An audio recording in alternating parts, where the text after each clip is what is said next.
Hello and welcome to AJ Storytime channel for kids. If you are new to my channel, please don't forget to subscribe and hit the little bell so you receive the notifications of when I'm reading live. Today I have some amazing books that I want to read with you, and it's from the author Jory John and P. Oswell. The first book we are reading is called The Smart Cookie, and this is one of the New York Times bestseller books. Also, this is one of my books recommendation for summer, especially if you're traveling to see your grandparents. Greetings, I am a cookie. I live in a bakery on a street corner near a river. Come on in. Welcome to our little community. It's a warm and supportive place to spend some time. Pretty fantastic, huh? These days, life is sweet, but my journey wasn't always a cakewalk. When I was younger, I couldn't have imagined fitting in here. For a long time, I didn't feel comfortable speaking up or sharing my ideas. I didn't feel like a smart cookie. I wanted to be a cookie who knew all the answers. A cookie who felt confident in a group. A cookie who say "uh-huh" when solving a puzzle. Like this, "uh-huh." Looking back, I had some trouble in my early days. I went to school in a gingerbread house. Our teacher, Miss Bicotti, was kind and patient. When I arrived each morning, she'll wave at me and smile. But I didn't get the best grades. And I never raised my hand because I couldn't think of the answers as fast as the others. And I was the last to finish most tests. It wasn't because I didn't care, and it wasn't because I didn't try. Sometimes I'll get distracted and mess up. Even though I knew the material, those were the most frustrating moments of all. Once I misspelled the word dog. That was rough. Another time I added when I meant to subtract. 2 minus 2 equals 4. Occasionally, we have lessons where I have absolutely no idea what was happening. I just couldn't keep up. I imagined that my desk was a raft and that I was completely lost at sea because that's what it felt like. At night, I slept in a cookie jar. I had about 6 dozen roommates. Move! You move!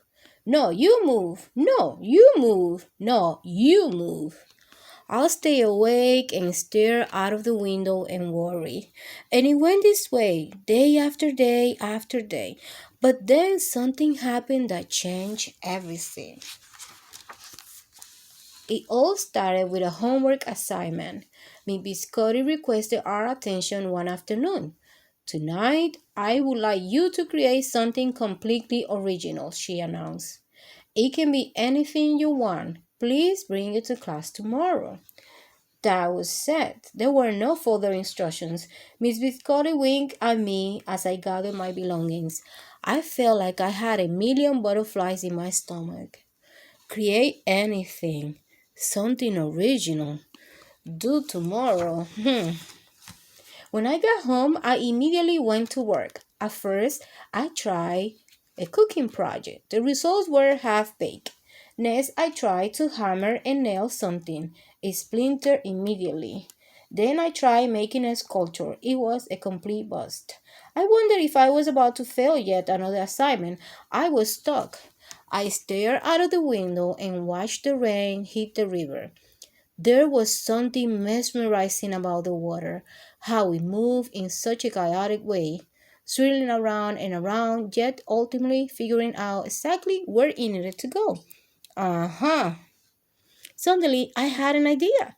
I decided to write something original, a poem. I came up with a title based on how I be feeling, my crumby days.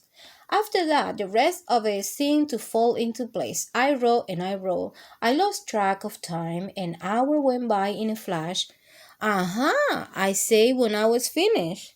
I couldn't sleep that night, but it wasn't because I was worried. It was because I was excited. I felt like I had really accomplished something. I felt smart.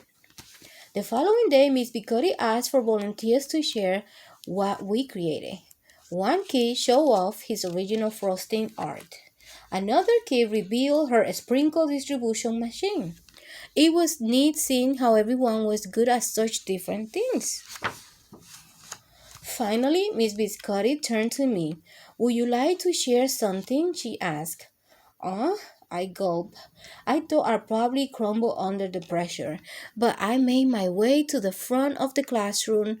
I noticed my hands were shaking. My mouth went dry. This poem is called My Crumby Days. I say, my voice creaked, and then I read it aloud. As I spoke, I noticed some kids nodding at certain lines. Other kids laughed at parts that were supposed to be funny. As I built toward the finale, I felt myself becoming more confident and animated. And in the end, everybody clapped and cheered. I promise you this, I never ever forget it. Miss Biscotti was beaming. No one but you could have written that poem, she said. It was completely original. Aha! I had done it. I created something and shared it with the world. Well, my world at least. The rest of the day was a blur, but recess, I was already planning my next poem. I would call it My Sweet Morning. Aha! I thought when I came up with that little title. Later that afternoon, Miss Biscotti handed me a note. It said that I should keep on writing no matter what. That meant so much to me. School was a bit different after that. I wasn't so scared to raise my hand or ask a question or share my work.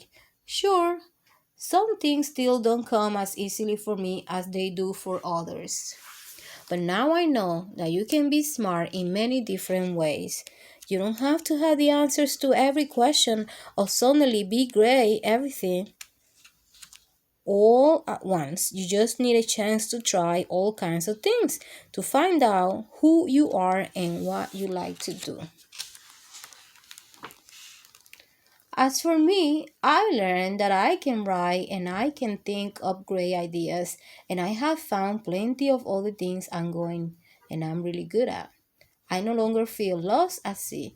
It's more like floating down river, and the best part is there is always more to learn. Because we are all smart cookies. Poetry 9. The end. Wow, such an amazing book, right, guys? This book is teaching us a lesson that everybody is really good at something. That's why we are unique and different. And see, at first he was very stressed out. That's how you feel sometimes when you go to a new school and you don't know how the kid's gonna be, right? You feel like you can't do anything. But this little cookie was very smart. She overcame all the problems. I have some books recommendation today, and the first book is called 100 Bucks, Accounting Book, and this is by Kay Narita. And you can read this book with your children and learn to count from 1 to 10, and also learn about different bugs that they be able to see during the springtime and the summer. Also, remember that May 5th is celebration of Cinco de Mayo, so this book, Cinco de Mayo, is a celebrating Mexican history and culture. This is by American Celebration. It's a great book to teach your kids about Cinco de Mayo. And for the older kids, like 4th grade and older, this is one of the New York Times bestsellers, The Terrible Two Get Worse by Jody Young. So all of these are really amazing books that you can read with your kids, especially during the summertime. And please, if you like my channel, don't forget to subscribe. Goodbye.